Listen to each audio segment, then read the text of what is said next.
Just ahead on American Black Journal, the Grow Detroit's Young Talent Program is recruiting thousands of teens and young adults for summer job opportunities. Plus, trailblazing DJ Stacey Hotwaxx Hale sits down for an in-depth conversation about her life and her career. Stay right there. American Black Journal starts right now.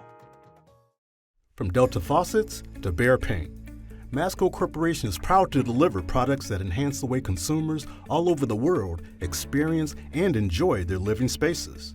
Masco, serving Michigan communities since 1929. Support also provided by the Cynthia and Edsel Ford Fund for Journalism at Detroit Public TV.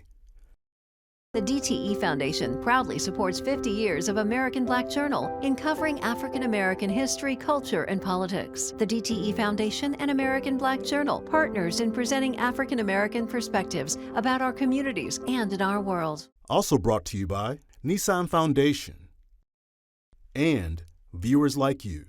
Thank you.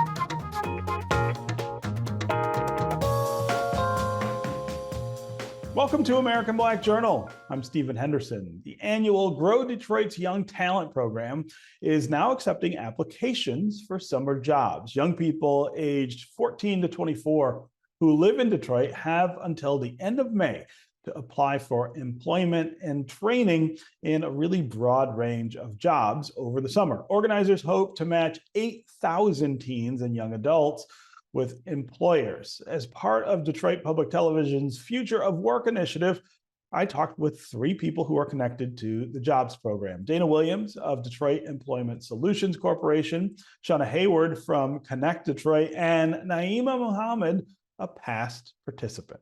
Grow Detroit's Young Talent is one of my favorite programs. It is one of the coolest things that we're doing here in the city of Detroit. So I'm really excited to talk about what's coming up with it this year in 2024.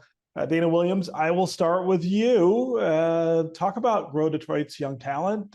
Remind us what year we're in for this and what we have to look forward to this year. Sounds wonderful. Thanks so much, Stephen. So it is an honor to say that this is year 10. 10, oh my goodness. Talent program. Incredible. So we have actually done quite a bit, of course, in that time. We've grown from around 5,000 students a summer to now 8,000. Oh my goodness. And certainly couldn't do that alone. The Detroit at Work system is so glad to have partners like Shauna, who's here with us, and a host of other nonprofit agencies and workforce development companies that work with us really closely to deliver these experiences to young people. We're glad that this year we're going to be offering a range of experiences, as we always do, that really correspond to a young person's level of work experience, right? So someone who's 14, never been to work, certainly may have a different experience than someone who be 18, 19, or 20, maybe taking some college courses, and who may be on a real, what we call a career pathway job. Those will pay a minimum of $15 an hour, so real work, real money, right? Yeah. This summer. And they're going to have a host of other customized experiences, get some professional development as well, as they always do. So in addition to resume writing and interviewing, some financial coaching, they'll open a bank account, right? We got to make sure young people are ready to receive the funds that we're going to give them, all these wonderful things. So really excited again about this 10th year. Yeah. Shauna Hayward, talk about how this fits in the kind of broader context of workforce and workforce development, the kind of things that we are always really worried about here in the city, and that we need to be working a lot better. Right. Well, first and foremost, we want our young people to know that there are resources available to them and that there are a host of connections and opportunities in the city of Detroit, so that we not only grow our talent, but also retain our talent. So they need to understand that there are high growth, high demand sectors here that they can connect with. They can experiment with opportunities that they may be interested in, but don't know too much about. So this just gives them a chance to kind of branch out, test out some things, see what they like, see what they may not like, but also importantly, provide those important connections to caring adults, to like-minded peers, and begin that task of building their skills and their network. Yeah, yeah. So Naima Muhammad, I want to bring you into the conversation here because you're someone who had this experience. Tell me about what you did, what you learned, and how you think of it today. Yes, absolutely. So I did the program for 3 years, and throughout the different experiences I had, I've learned so much. I actually am now a unmanned aeronautical vehicle pilot, which means I can fly remote drones Oh my for goodness. profit commercially. I had the experience of working for 2 summers with the Tuskegee Airmen because of Grow Detroit Young Talent. I also had the opportunity to go to the GM plant for the electric vehicles, and I was honestly really excited about that because I just love EV and technology. So being able to see what all goes into building the vehicle, as well as I spoke to some people and they actually said that, well, actually, you're not in where they design the vehicles, you're in they build them. So just being able to have those opportunities, have those conversations. And I also, through that experience, there were some people, because, you get that experience and they're excited to have young people that are interested in technology and vehicle designing and things of that nature. They actually did mock interviews with me. They said, okay, if you decided to come here, this is what you need to learn, this is what you need to do, and let's actually sit down and ask those questions that you would get if you were in a real interview with us. Yeah, so it was really exciting. So let's go back to the first summer you did this, and maybe that first day at work. Did you know then that you would find a pathway to the thing that you're going to end up doing as an adult? Yes and no. Yeah. I went in as, this is a summer job. My mom told me to come. So so I got to be here, right? Yeah, so it's let's just see what happens. Yeah. But actually going through the summer, meeting different, a very diverse group of young people, even though we were about 15 or 16 when I first did it, just hearing some of their backgrounds and what they were actually interested in. There was another young man, he wanted to be a pilot. I'm still in contact with him. He's now in college for it. So he's going to pilot school. And then there are just the different avenues people took, and hearing their stories of how they got to that point in their lives was interesting. Yeah, yeah. So Dana, that's gotta just absolutely warm your heart to hear what a story, right? She starts this at 15 and now is doing something that's related to what you guys gave her an opportunity for. That's exactly right. I am thrilled to hear stories like what I am sharing with us here today. And that's what we want to do, right? As Shana said, we want to make sure that these young people are connected to the high growth, high demand jobs and the industries that are here, as we know, that are here in Detroit. And we also know that young people become what they see. And so the more they see, the more they can become. And so while someone might have a very clear picture about what it is that they want to be when they grow up, I'm still trying to figure that out too, by the way. But they can also check out all sorts of different kinds of careers at the same time. And we certainly have people who have been with us a number of summers now, considering we've been here for 10 years. And it's just great to have more and more of these stories come out. And it's not just about young people learning too how to work for other people, but we've got entrepreneurship career paths, right? Because we know that's also major interest of what our young people want to do today. So that's another possibility and a pathway that they can go down as well. Yeah.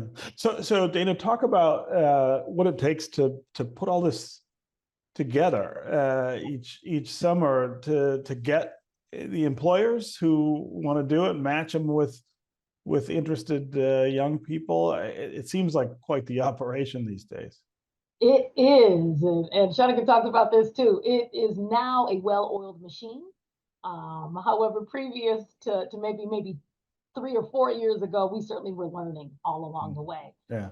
So there quite literally is a staff of hundreds, considering all the other nonprofit organizations that work with us to deliver these opportunities to young people. even though GDYT is a summer program, we work on it all year long.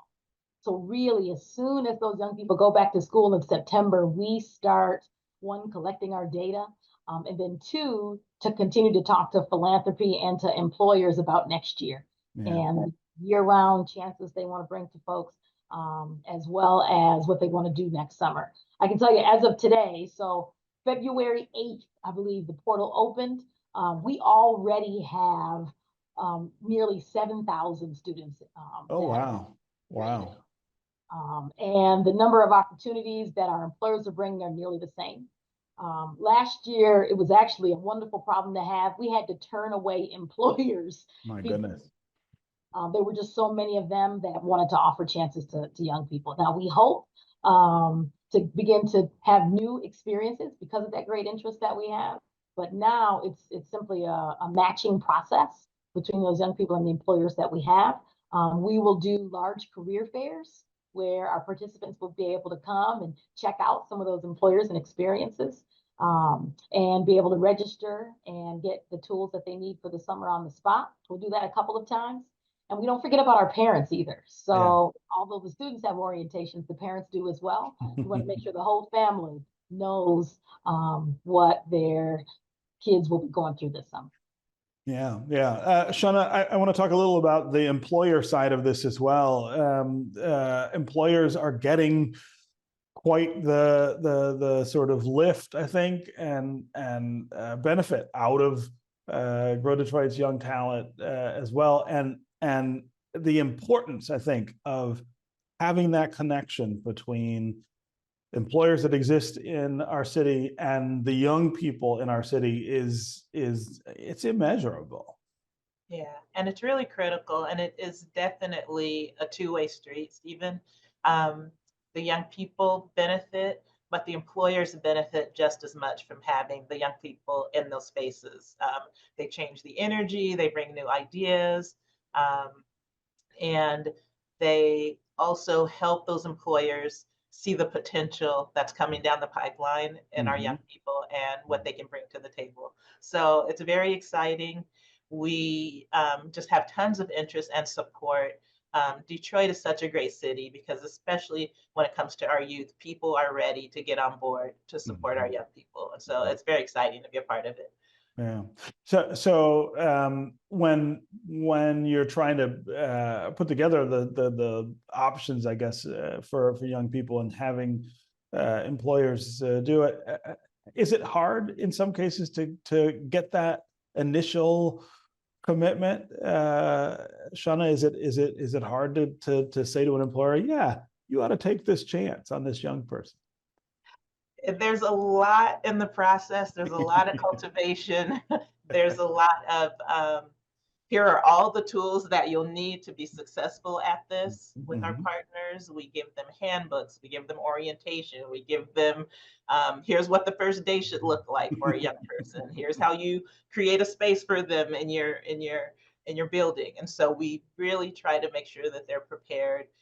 We also try to level set around expectations because these are young people. They aren't professionals, coming out with, experience and things of that nature. So, but a lot of work goes into getting our young people ready as well as getting our employers ready. Getting the employers ready, yeah.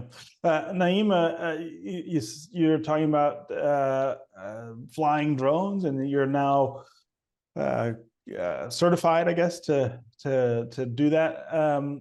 Talk about the future for you. Is this where you wanted to get to? Are there other things that you think you might go and do? And are you going to stay here in Detroit? Is the big question, right? I mean, it's one of our big problems is our most talented young people grow up, get a skill, and then they go somewhere else. We want you to stay here. Yes, sir. Well, I was actually born and raised here. So Yeah. I've been a Motor City baby since my youth. But as far as being an unmanned air pilot, it's not what I thought I was going to go into when I started the program, but it's something that I actually do really enjoy. My brother's a videographer and photographer, and he has his own business. So being able to help him kind of do video and photography through a different a different view is interesting. Just seeing what all goes into it. I've had many opportunities. I actually did some. I worked with GM. I did some faucet cleaning, so I was like cleaning their windows, but I was able to meet some of the people that worked there. This is not the only thing I would like to do, but this is definitely helped open doors for me. Yeah. I'm a designer by trade, and that is something I've always loved to do. My mother's a graphic designer, so I grew up. It's interesting how they say you need to have 10 years of experience right out of high school. I technically do. So being able to say that and being able to open doors, and they're like, you have a baby face. You look 13. Okay. So I definitely want to make sure I keep it in the circle of Motor City, while also broadening my horizons and seeing where else it takes me. Yeah. There's nothing wrong with leaving. You just got to come back, right? That's right. So before we end, Dana, I want to make sure we make it clear how young people can apply to be part of Grow Detroit's Young Talent. Yes, the young people, employers, and anyone who wants to donate and be a funder can all go to gdyt.org. gdyt.org. It's very easy to navigate. 3 boxes, pick which one you belong to, fill out that form, and I promise someone will get back to you extremely quickly. March is Women's History Month, and one of Detroit's pioneering women in the world of music is Stacey Hotwaxx Hale. She was the first female DJ to play house music on the radio in Detroit in the late 1980s. Contributor Cecelia Sharpe of 90.9 WRCJ sat down with Detroit's godmother of house music for a wide-ranging conversation about her history-making career.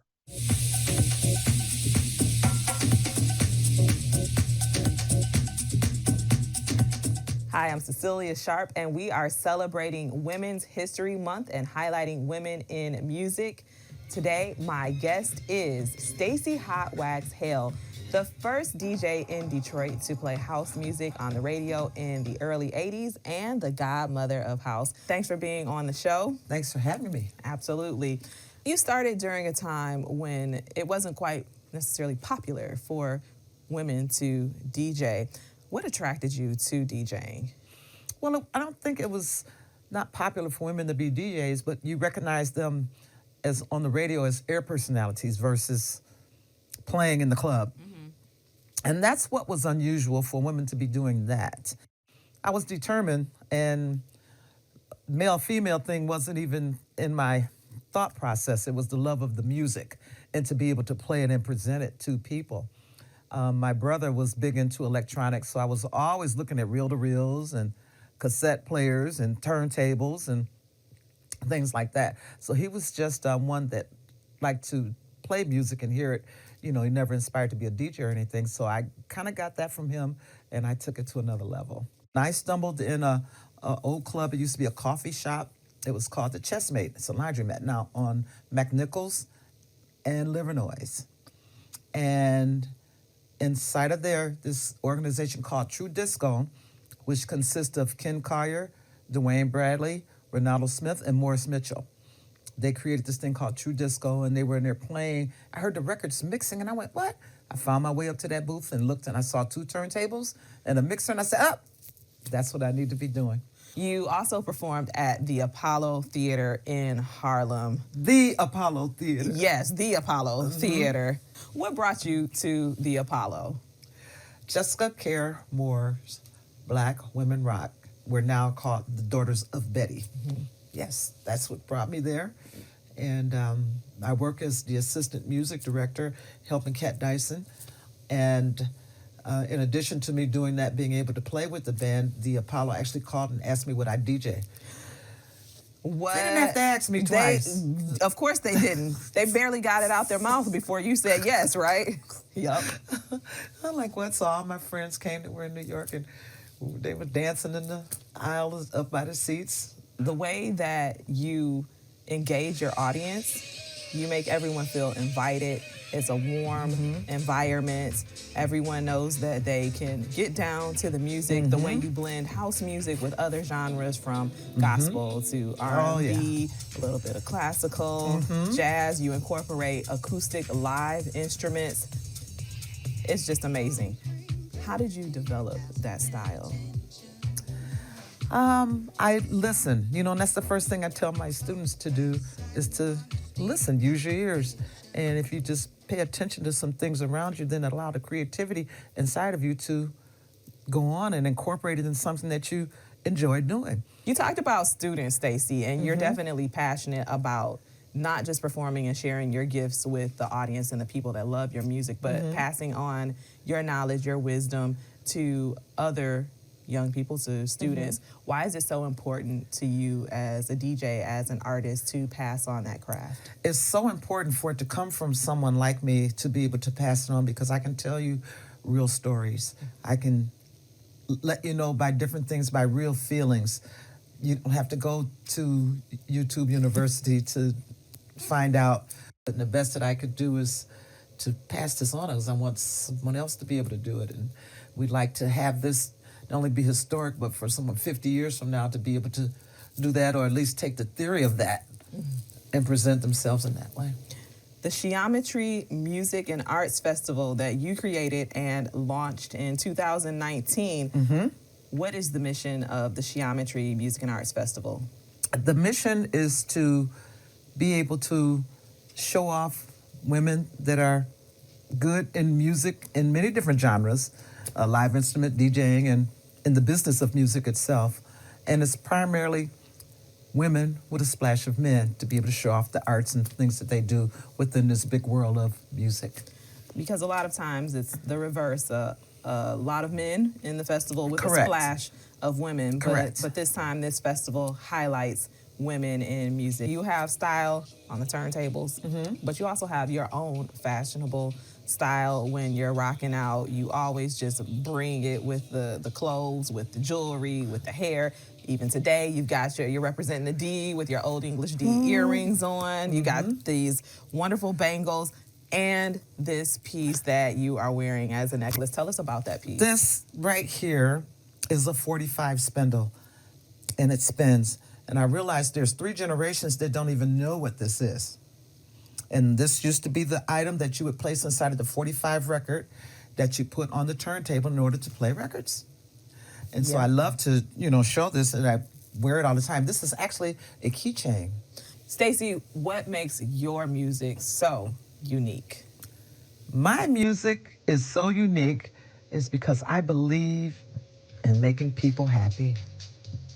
When I play music, it's my job to make you happy. So therefore, I place myself in environments where people are going to enjoy the types of sound I deliver. I'm very spiritual. I love gospel house music. Many of the selections that I play have that type of thing in it. And I have been successful in those that say, I don't like house music, but I like yours. And that's because it's coming from the heart and the vibe like that, and to make you feel good. And that's my whole point, and everything that has been proven. Enjoy, enjoy, enjoy, enjoy, enjoy.